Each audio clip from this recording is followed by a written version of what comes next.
pemimpin atau Khalifah Khilafatul Muslimin diamankan tim Diskrimum Polda Metro Jaya selepas salat subuh berjamaah di Masjid Kekhalifahan. Aneh aja gitu loh.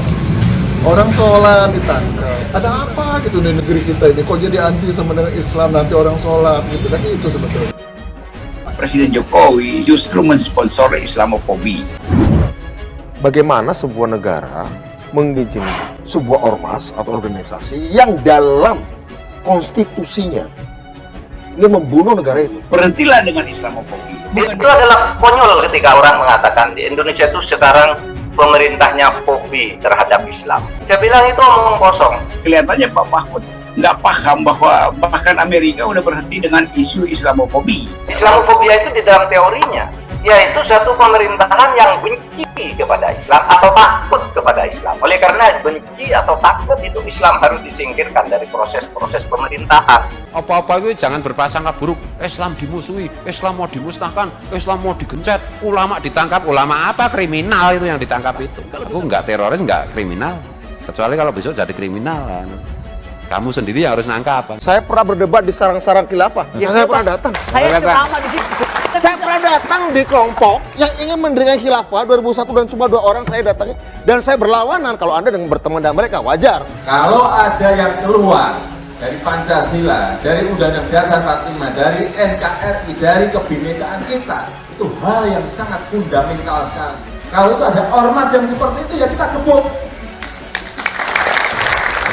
Jadi Pak Jokowi justru mesti kasih sinyal bahwa berhentilah dengan Islamofobi. Bukan sekedar demi isu itu, tapi demi dia sendiri. Jangan mau kita diprovokasi kayak gitu. Nggak ada apa-apa di Indonesia itu, nggak terjadi penindasan terhadap umat Islam, nggak ada kriminalisasi ulama, nggak ada.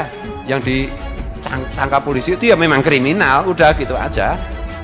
Mungkin kebetulan itu dia dikenal sebagai ulama, atau kebetulan dia itu menyamar sebagai ulama dan masyarakat percaya, kan itu tuh. Abdul Qadir Hasan Baraja, pimpinan Khilafatul Muslimin, bukan ulama. Catat, dia bukan ulama.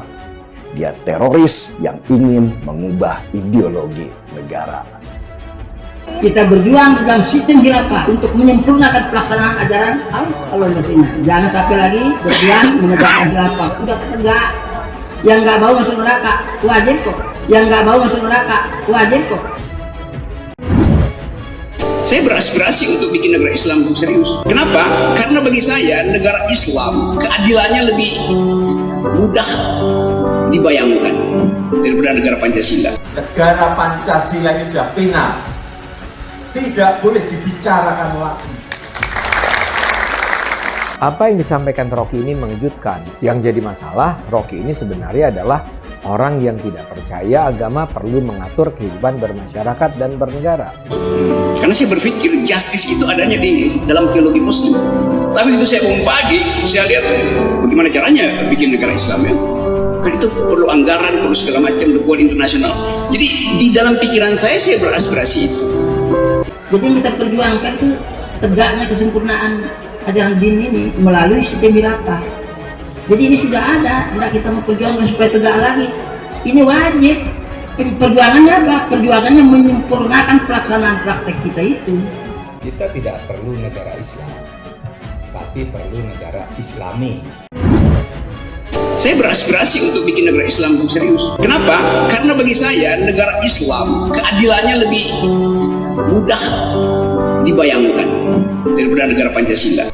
Ini dewa, sebuah dewa, seorang filosof yang zaman sekarang itu berada. Biarkan dia tetap hidup. Kita harus jaga orang seperti ini. Di Islam kita bersahabat dengan mereka, dengan abang. Dia bersahabat dengan kita. Kalimat-kalimat kita diucapkan sama dia. Jarang, manusia langka ini. Dalam hal ini Rocky sukses menarik perhatian dan pasti makin membuat kaum Islamis jatuh hati kepadanya.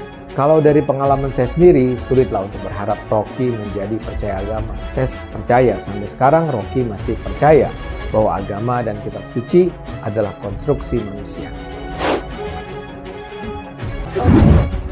Politisi PDIP Budiman Sujatmiko mengaku geram dengan sikap Rocky Gerung yang menuding Presiden Jokowi dan PDIP merupakan sosok di balik penyebaran Islamofobia di Indonesia. Menurut Budiman, nalar Rocky Gerung saat ini sudah rusak. Penilaian itu disampaikan Budiman melalui akun Twitter pribadinya @budimansujatmiko. Rusak nalar orang ini, katanya karena di Amerika Serikat sudah ada undang-undang anti-Islamofobia, maka Indonesia juga harus buat undang-undang anti-Islamofobia, ujar Budiman. Orang bikin sesuatu, itu kebebasan dia berorganisasi.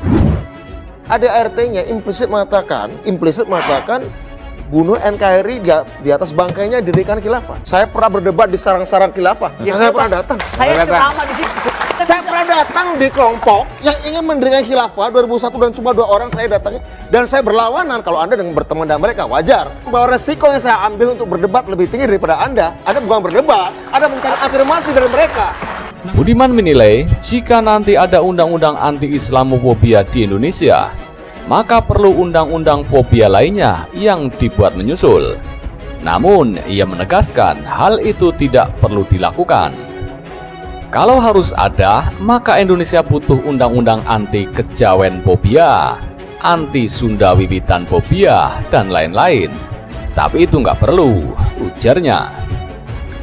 Sebelumnya, Rocky Gerung mengatakan bahwa Jokowi dan PDIP adalah pelaku di balik penyebaran Islamofobia di Indonesia. Tudingan itu terbukti dari sikap PDIP yang disebutnya konsisten menyebarkan isu Islamofobia selama beberapa tahun terakhir. Kalau kita perhatikan, isu-isu Islamofobia ini yang gencar untuk mengucapkannya adalah PDIP. Rancangan undang-undang terakhir tentang Islamofobia sudah diteken oleh Joe Biden, dan itu seharusnya jadi panduan kita untuk mengerti bahwa bahkan di Amerika isu Islamofobia sudah hilang. Kata Rocky Gerung dikutip dari saluran YouTube Refli Harun. Bagaimana sebuah negara mengizinkan sebuah ormas atau organisasi yang dalam konstitusinya ingin membunuh negara itu? Oh iya, kalau sekarang negara bilang Anda boleh berorganisasi tapi syaratnya ini. Iya. Aturan siapa itu? Kepentingan siapa? Bukan kepentingan orang yang ingin mengeksploitasi idenya paling radikal itu. Enggak ada soal. Artinya gini, kalau Anda berbicara mengacuinya adalah pada kepentingan siapa? Kita bicara kepentingan ya. Ini adalah aturan lintas kepresidenan ya. Artinya bukan sedang tidak itu melintas-lintas di tempat perlintasan yang salah dari awal. Jika isu tersebut masih ada, kata dia, maka itu berarti ada partai yang hanya bisa hidup dengan menunggangi isu Islamofobia. Nah, kalau sekarang masih ada, itu artinya ada elemen dalam partai yang hanya bisa hidup dengan menunggangi isu Islamofobia, ujarnya. Menurut Rocky, bila isu Islamofobia terus dimainkan atau disuarakan, maka akan memperkeras persaingan politik di tahun 2024. Jadi Pak Jokowi justru mesti kasih sinyal bahwa berhentilah dengan Islamofobia, bukan sekedar demi isu itu, tapi demi dirinya sendiri, tuturnya. Pemimpin atau Khalifah Khilafatul Muslimin diamankan tim Diskrimum Polda Metro Jaya selepas salat subuh berjamaah di Masjid Kekhalifahan. Aneh aja gitu loh. Orang sholat ditangkap. Ada apa gitu di negeri kita ini? Kok jadi anti sama dengan Islam, nanti orang sholat gitu. Dan itu sebetulnya. Presiden Jokowi justru mensponsori Islamofobi. Bagaimana sebuah negara mengizinkan sebuah ormas atau organisasi yang dalam konstitusinya ingin membunuh negara itu? Berhentilah dengan Islamofobi. Itu adalah konyol ketika orang mengatakan di Indonesia itu sekarang pemerintahnya fobi terhadap Islam. Saya bilang itu omong kosong.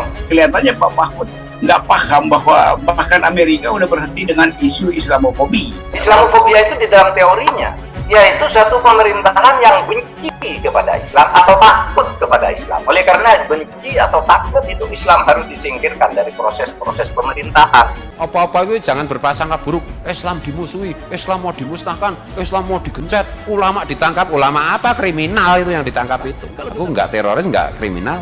Kecuali kalau besok jadi kriminal kan. Kamu sendiri yang harus nangkap. Saya pernah berdebat di sarang-sarang khilafah. Saya pernah datang. Saya ceramah di situ. Saya pernah datang di kelompok yang ingin mendirikan khilafah 2001 dan cuma 2 orang saya datangi, dan saya berlawanan. Kalau Anda dengan berteman dengan mereka wajar. Kalau ada yang keluar dari Pancasila, dari Undang-Undang Dasar 45, dari NKRI, dari kebinekaan kita, itu hal yang sangat fundamental sekali. Kalau itu ada ormas yang seperti itu, ya kita gebuk. Jadi Pak Jokowi justru mesti kasih sinyal bahwa berhentilah dengan Islamofobi. Bukan sekedar demi isu itu, tapi demi dia sendiri. Jangan mau kita diprovokasi kayak gitu. Nggak ada apa-apa di Indonesia itu, nggak terjadi penindasan terhadap umat Islam, nggak ada kriminalisasi ulama, nggak ada. Yang ditangkap polisi itu ya memang kriminal, udah gitu aja. Mungkin kebetulan itu dia dikenal sebagai ulama, atau kebetulan dia itu menyamar sebagai ulama dan masyarakat percaya, kan itu tuh. Abdul Qadir Hasan Baraja, pimpinan Khilafatul Muslimin, bukan ulama. Catat, dia bukan ulama. Dia teroris yang ingin mengubah ideologi negara.